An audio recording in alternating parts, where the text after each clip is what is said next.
अस्सलाम वालेकुम and welcome to food for foodies. आज हम मटर कीमा पुलाव बना रहे हैं। ये simple and delicious rice dish meat and vegetable के न्यूट्रिएंट्स एंड सक्यूलेंट फ्लेवर से लोडेड होती है और इसके टेस्ट को इन्हांस करने के लिए हम इसको चिकन स्टॉक में बनाएंगे।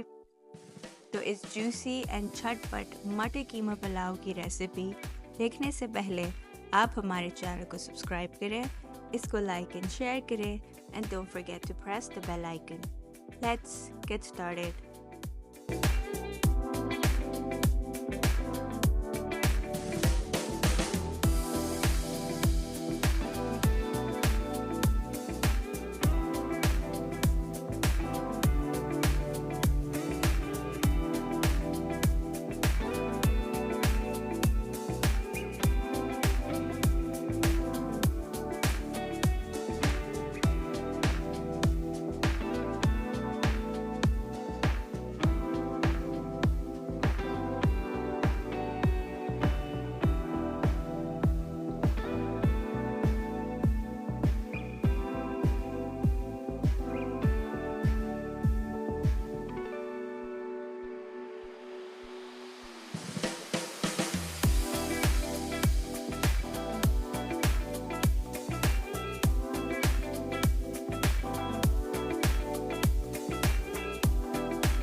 ये लीजिए, हमारा मज़ेदार आलू मटर कीमा पुलाव रेडी है।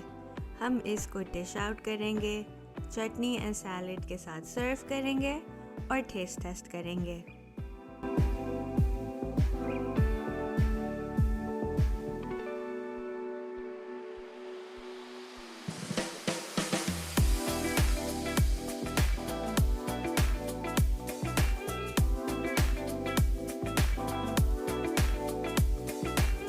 देखें, राइस खिले खिले हैं और सॉफ्ट एंड गले हुए हैं। आलू एंड मटर भी कुक्ड है। पुलाव में ऑयल बिल्कुल एडिक्वेट अमाउंट का है। The rice are not too oily. कीमे ने पुलाव में अरोमा एंड जूसीनेस ऐड की है एंड चिकन स्टॉक ने राइस में मज़ेदार फ्लेवर एंड रिचनेस ऐड की है। मटर कीमा पुलाव ट्रेडिशनल पुलाव से जल्दी तैयार हो जाता है एंड बहुत डिफरेंट बट इक्वली मज़ेदार टेस्ट करता है। आप ये डिश ज़रूर ट्राई करें, specially if you have a hard time feeding vegetables to your family. आपको ये रेसिपी पसंद आई है तो कमेंट करें, इसको लाइक एंड शेयर करें और हमारे चैनल को सब्सक्राइब करें। हम आपसे नेक्स्ट वीडियो में मिलेंगे इंशाल्लाह। आप अपना बहुत ख्याल रखिएगा। अल्लाह हाफिज़।